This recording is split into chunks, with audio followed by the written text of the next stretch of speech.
Ladies and gentlemen, wealth is not just about money in the bank. Wealth is a mindset, a philosophy, and a way of living. And one of the greatest lessons I learned from Jim Rohn is this: you can get rich if you keep thinking poor. Now let's be clear. I'm not talking about how much money you currently have.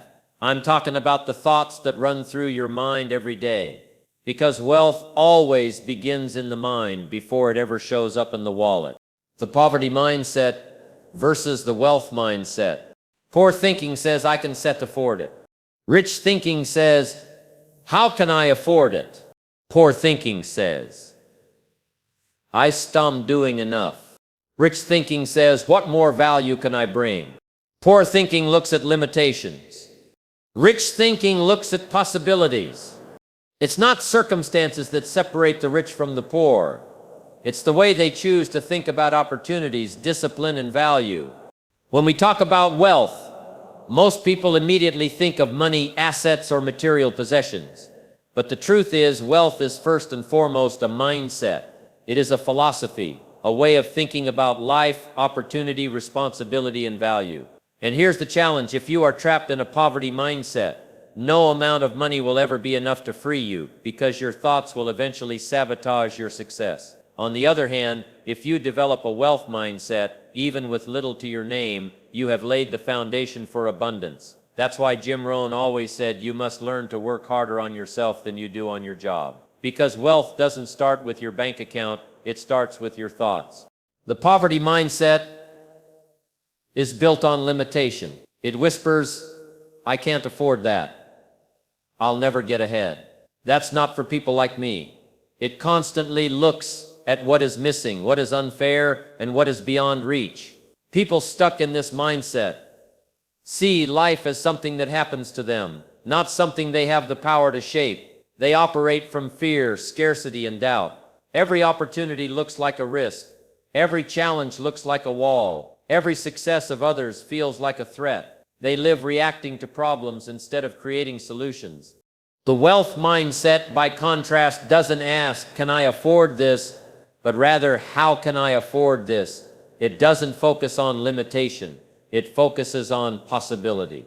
Instead of being paralyzed by problems, it searches for solutions. Where the poverty mindset sees obstacles, the wealth mindset sees opportunities to learn, to grow, to innovate. People who adopt a wealth mindset don't envy the success of others. They study it, they learn from it, they get inspired by it. They don't see wealth as a privilege reserved for the lucky few. They see it as a result of choices, habits, and disciplines available to anyone willing to pay the price.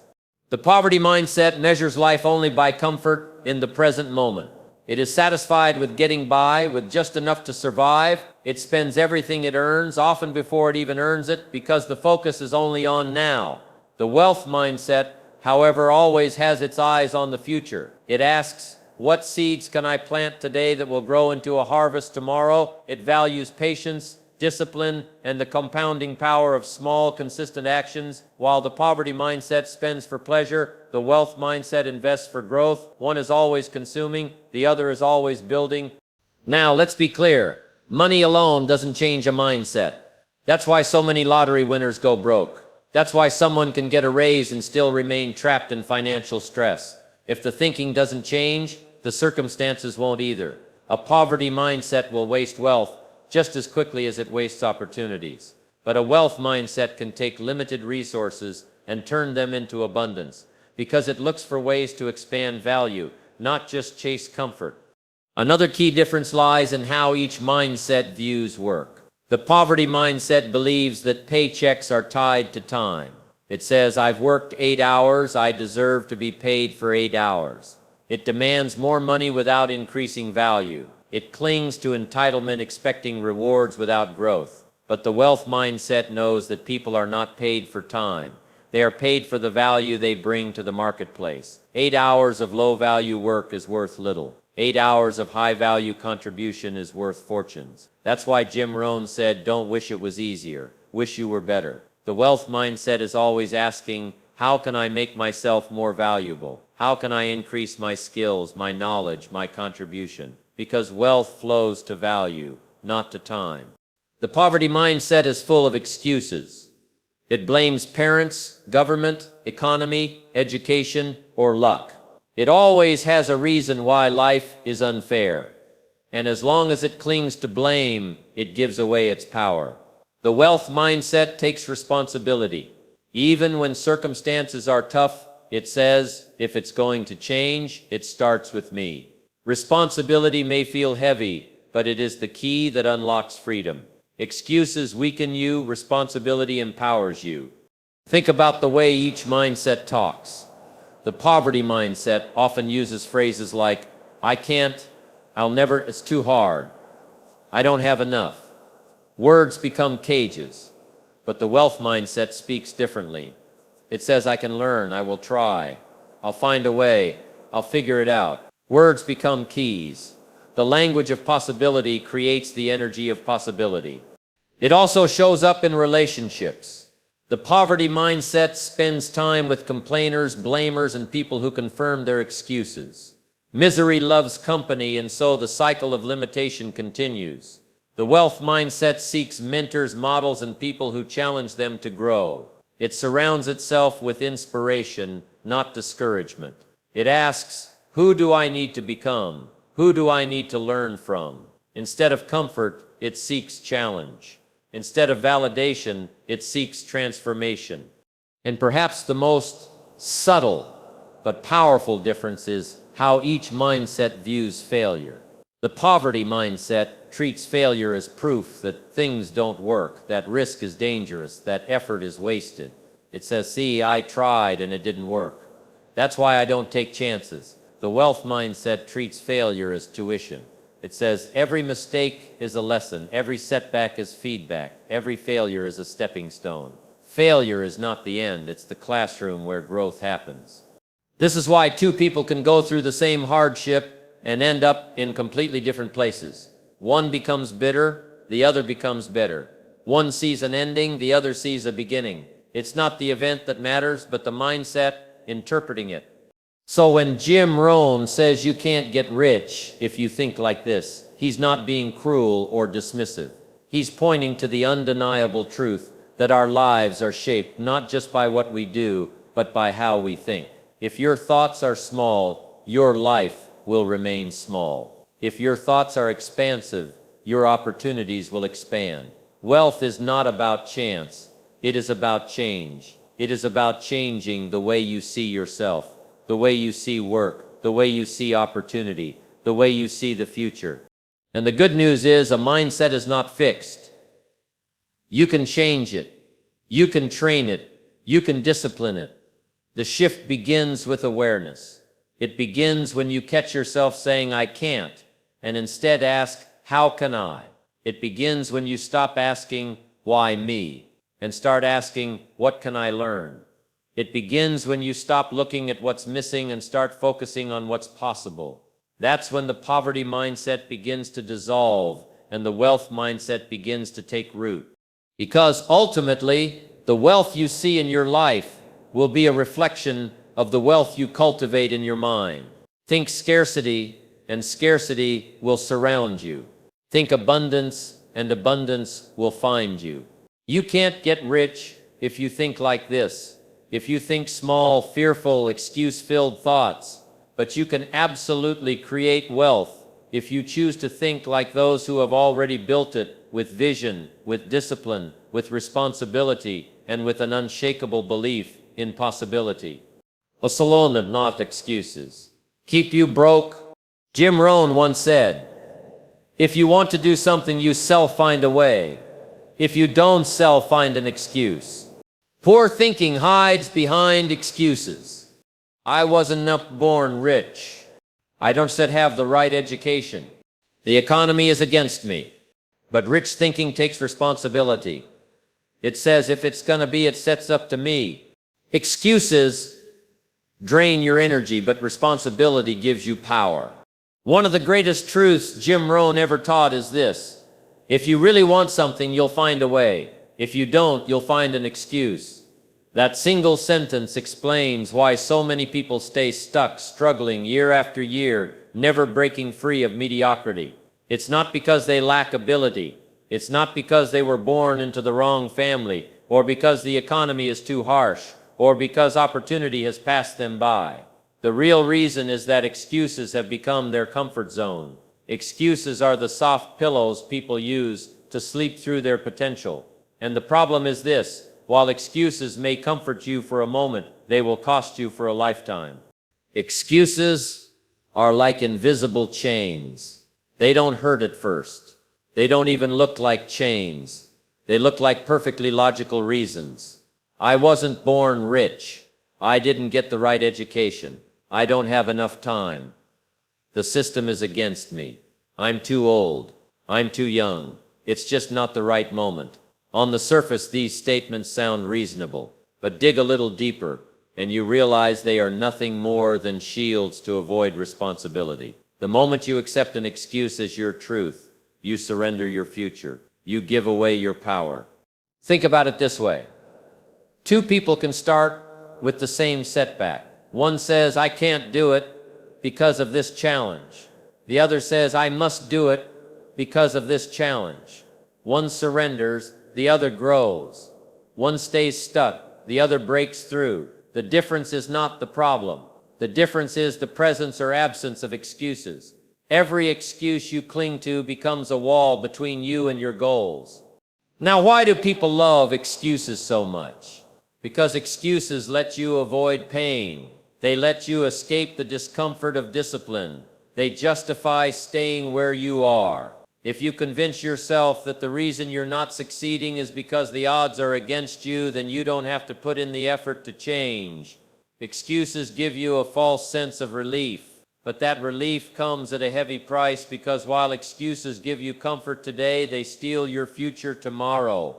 Jim Rohn often said, don't wish it were easier, wish you were better. But excuses do the opposite. Excuses are a way of wishing life were easier without taking responsibility to become better. People say, if only I had more money, I'd invest.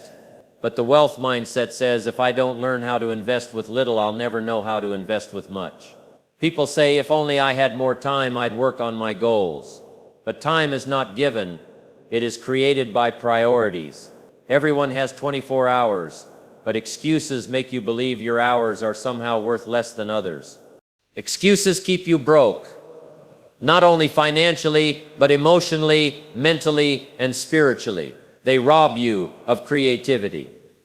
When you say, I can't, your mind shuts down. It looks for no options. It rests. But when you say, I must, your mind ignites. It starts searching for possibilities, for loopholes, for solutions. The difference between innovation and stagnation is whether you allow excuses to rule your thinking. Every great invention, every breakthrough business, every leap of progress in history came from someone who refused to make an excuse. They had just as many reasons to quit as anyone else, but they decided those reasons would not be enough. Excuses are also contagious. Surround yourself with people who constantly explain away their lack of progress, and soon you'll catch the same disease. You'll start adopting their stories. Yeah, the economy really is too bad. Yeah, the government really doesn't care. Yeah, we just don't get lucky like other people. Before you know it, you've built a community of complainers, all confirming each other's limitations. But notice what happens when you surround yourself with people who refuse excuses. They don't let you settle. They don't buy into your reasons.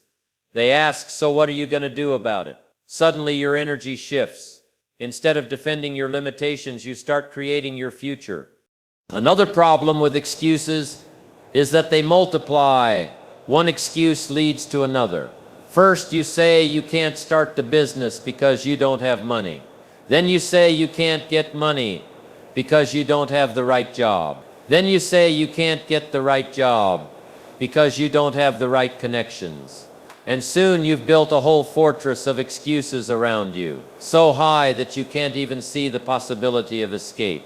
The more excuses you build, the smaller your world becomes, until finally you stop dreaming at all.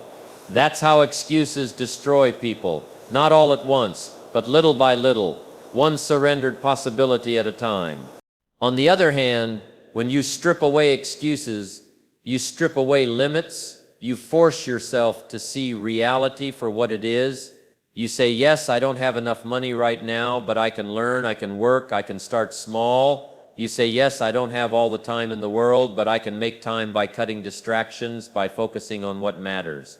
You say, yes, the odds are tough, but people tougher than me have faced worse and still won. So why not me? This mindset creates energy. It puts you in motion, and motion creates momentum. The truth is, excuses and wealth cannot live in the same mind. One has to go. Excuses look backwards. Wealth looks forward. Excuses hold on to weakness. Wealth builds on strength. Excuses drain your energy. Wealth multiplies it. If you want to grow rich, not just financially, but in every area of life, you must decide that excuses are no longer acceptable in your vocabulary. You must be ruthless with yourself. The moment you hear your mind say, I can't, stop and ask, is that the truth, or is that just an excuse? Most of the time you'll realize it's the latter. It's not that people with wealth never had excuses available to them. Of course they did. But they made a decision not to live by them. They saw excuses for what they really are. Lies we tell ourselves to stay comfortable. And they chose truth over lies, responsibility over blame, action over hesitation. The day you stop making excuses is the day your future truly begins. That's the day you reclaim your power. That's the day you stop waiting for life to change and start changing your life. Excuses may explain why you're broke, but they will never make you rich. Responsibility may feel heavy, but it is the only path to freedom. So ask yourself, what excuses have you been holding on to? What story have you been repeating that keeps you from moving forward? And are you ready to let it go? Because until you do, you will stay stuck. But the moment you drop the excuses, the doors of opportunity begin to open. Remember Jim Rohn's words, if you really want it, you'll find a way. If you don't, you'll find an excuse. The choice is yours. That's short-term thinking versus long-term vision. Poor thinking asks, what can I get today? Rich thinking asks, what am I building for tomorrow? That steps why the poor spend and the rich invest. The poor chase comfort, while the rich pursue growth. The poor say it steps too hard to wait. The rich say discipline today creates freedom tomorrow. Your future is shaped by what you value most, short-term pleasure or long-term progress.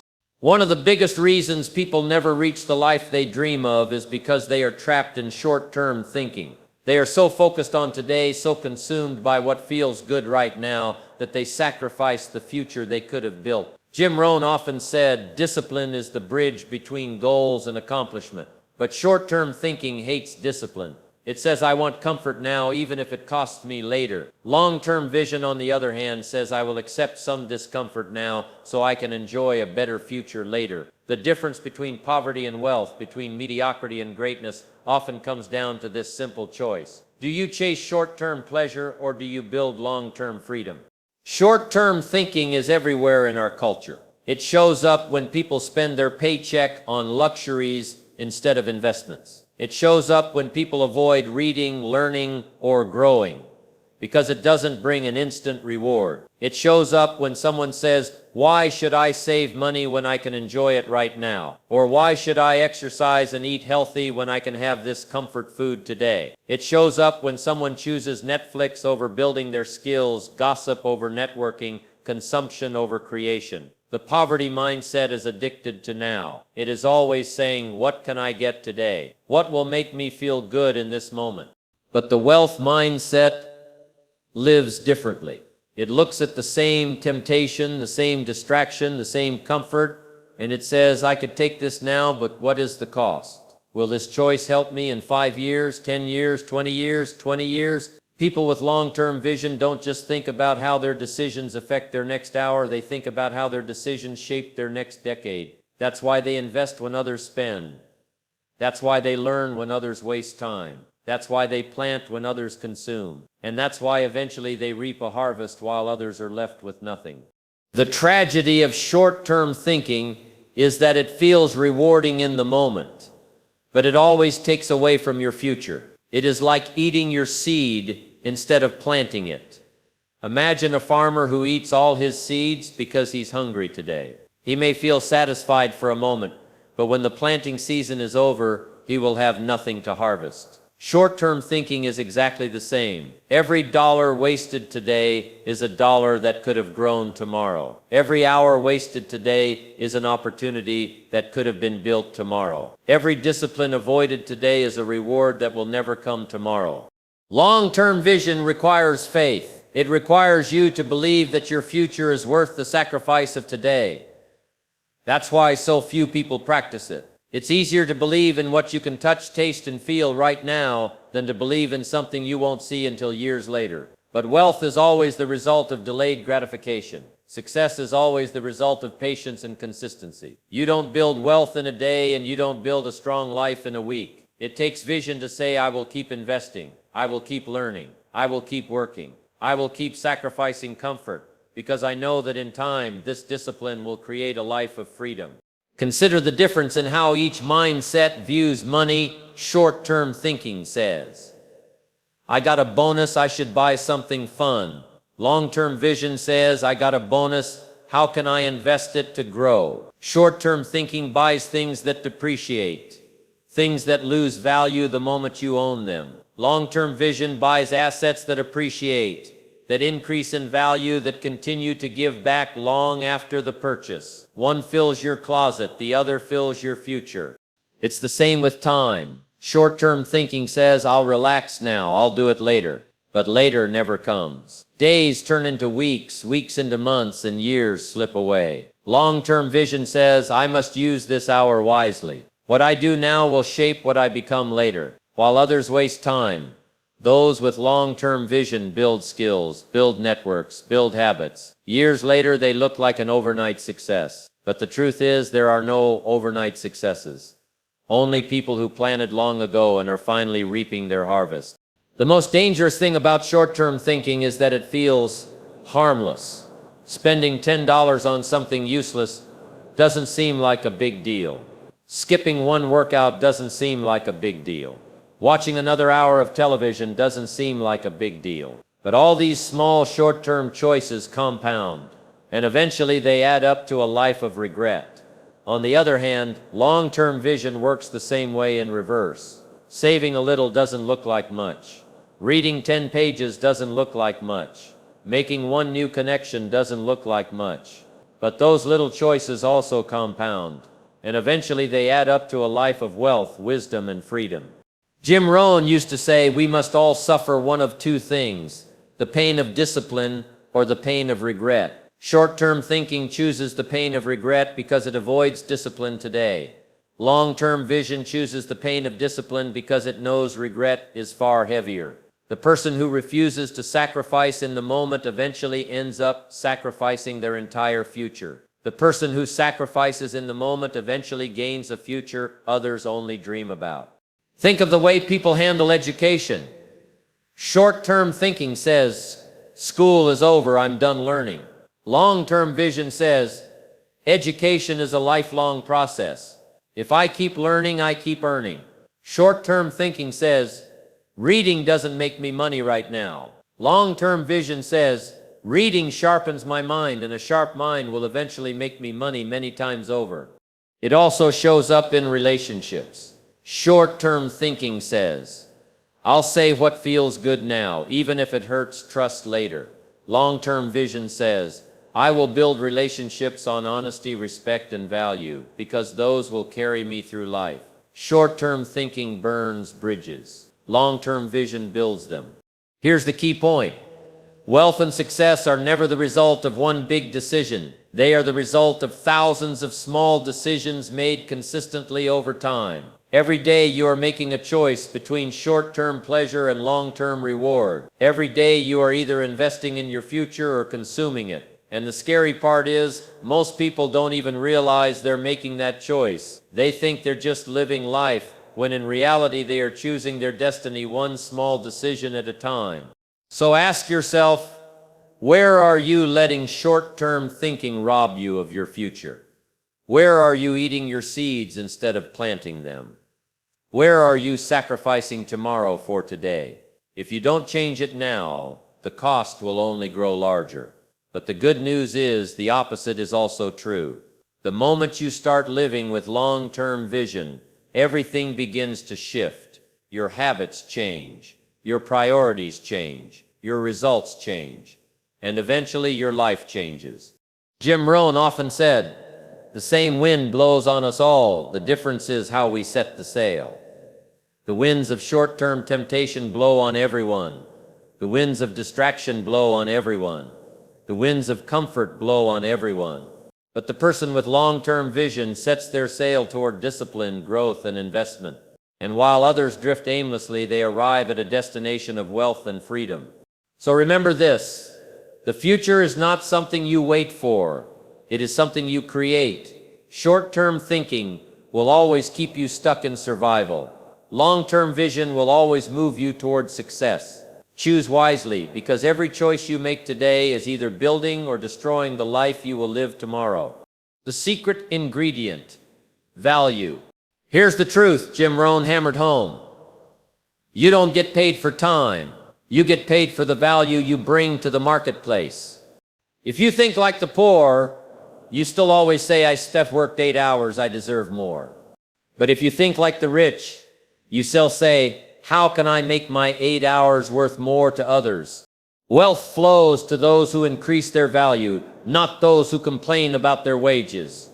There's a truth about wealth that most people never fully grasp, and it's the reason why they stay stuck no matter how many hours they work or how hard they grind. The truth is this: you don't get paid for your time. You get paid for the value you bring to the marketplace. This one principle separates those who only survive from those who truly thrive, because time is equal for everyone. We all get 24 hours a day. The difference in pay and opportunity and wealth is not the number of hours, but the amount of value created in those hours. Think about it. If pay was determined only by time, everyone working 8 hours a day would earn the same. But that's not how the world works. Some earn minimum wage, some earn millions, even though the clock ticks the same for all of them. The difference is not time, it is value. A person who works 8 hours sweeping a floor creates a certain level of value. A person who works 8 hours building a business system that employs hundreds creates a far greater level of value. A person who works 8 hours making critical financial decisions that move billions of dollars creates even more. The marketplace rewards according to value, not effort alone. Now, people with a poverty mindset get stuck here. They say, "I've worked so hard, I deserve more money." They confuse activity with productivity. They believe hours are enough, but hours alone are not enough. The question is not how long you work. The question is how much value you added. If the value is small, the reward will be small. If the value is great, the reward will be great. That is the way the marketplace works, whether we like it or not. So the real key to wealth is not demanding more pay for the same value. The real key is becoming more valuable. Instead of saying, "I need more money," ask, "How can I become the kind of person who is worth more money?" Instead of asking, "Why don't they pay me more?" ask, "How can I increase my skills, my knowledge, my abilities, so that I deserve more?" The truth is, wealth is attracted to value. If you increase your value, wealth will find you. Think of a doctor. Why is a doctor paid more than most? Because the value they bring is higher. They spent years learning specialized knowledge. They can save lives, diagnose illnesses, perform procedures that few others can. That value is rare, and rare value is always rewarded. Think of an entrepreneur. Why do some entrepreneurs build fortunes? Because they create solutions that impact millions. They build systems, products, and services that improve lives. Their value multiplies through scale, and the marketplace rewards them for it. Now think of someone who refuses to grow, who clings to the same skill level year after year, never improving, never learning. They stay stuck at the same level of value, and therefore the same level of pay. The beautiful thing about value is that it can always be increased. You are not stuck with the value you have today. You can read books, take courses, learn new skills, practice disciplines, build better habits, develop character, you can become a person who thinks better, communicates better, solves problems better. Every time you grow, your value grows, and as your value grows, so will your opportunities and your rewards. That's why Jim Rohn said, work harder on yourself than you do on your job. Because the more you develop yourself, the more valuable you become to the marketplace. But here's the secret. Many miss value is not about what you want, it's about what others need. The marketplace doesn't pay you for your wishes, it pays you for your contribution. You may want $1 million, but the question is, have you created $1 million worth of value for others? You may want recognition, but the question is, have you done something worth recognizing? Wealth doesn't respond to demand, it responds to supply. Specifically, the supply of value. And value is not just about technical skills. It's also about attitude, reliability, creativity, leadership, communication. Think of someone who brings energy to a room, who lifts others, who solves problems, who takes responsibility. That person is valuable. Think of someone who complains, who blames, who avoids responsibility. That person may work the same hours, but their value is low. The difference in reward is not unfair, it's a reflection of value. The poverty mindset resists this truth. It wants to argue with the marketplace. It says, I deserve more because I worked hard. But the marketplace is neutral. It doesn't care how long you worked. It doesn't even care how badly you want it. It only cares about the value received. If you don't like what you're being paid, the solution is not to complain. The solution is to become more valuable. The marketplace always rewards value eventually. Another important point, value grows through service. The more people you serve, the more value you create, the more wealth you attract. If you serve one person, your impact is small. If you serve 10 people, your impact grows. If you serve thousands, you begin to create wealth. If you serve millions, you build fortunes. The size of your income will often reflect the size of the problems you solve and the number of people you solve them for. That's why people who build platforms, businesses, and innovations that touch millions are rewarded so highly. They have multiplied their value by multiplying their service. But value is not only about money, it's also about character. When you become a person of integrity, discipline, and excellence, you increase your value in every relationship. People trust you. They rely on you. They want to work with you, promote you, invest in you. Trust is value. Character is value. Reliability is value. These are invisible assets that translate into real results. Value also compounds. Just like money, every skill you build today adds to the foundation of tomorrow. Every lesson you learn, every habit you form, every connection you make becomes part of your value bank. Over time, your value multiplies. That's why the person who keeps growing eventually leaves behind those who stay the same. They simply become more valuable, and wealth naturally follows. And here's something profound. Once you become truly valuable, you can never lose it. Money can come and go. Businesses can rise and fall. Economies can change. But if you have built value in yourself, if you have developed skills, mindset, resilience, wisdom, then you can rebuild, restart, and rise again. Value is portable. It travels with you. That's why personal development is the safest investment. You can't lose it, and it will always pay dividends. So the real secret to wealth is not chasing money. It's chasing value. If you chase money, it will often run from you. But if you chase value, money will chase you. If you focus on serving more, growing more, becoming more, then income, opportunities, and abundance will flow naturally as a result. That's why Jim Rohn said, don't wish for less problems, wish for more skills. Because skills are value.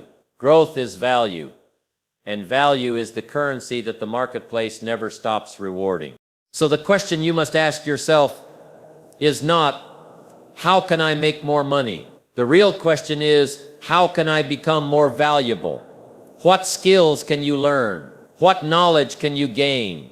What habits can you strengthen? What problems can you solve? What service can you provide? The more you answer these questions, the more your life will expand.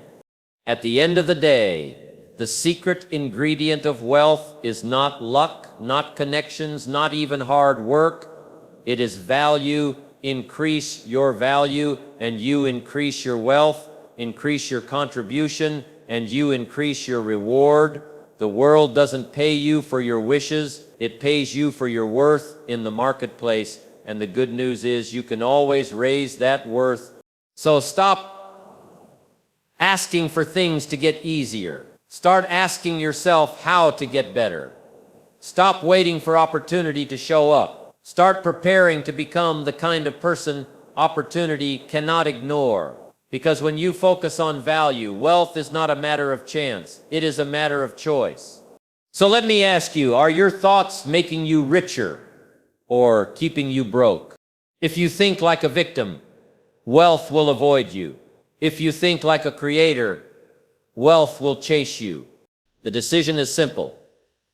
Stop thinking small. Stop thinking short term. Stop thinking poor. Instead, start thinking value. Start thinking growth. Start thinking abundance. Because remember this powerful truth. You can't get rich if you think like this, but you can build wealth if you start thinking like the rich. Thank you.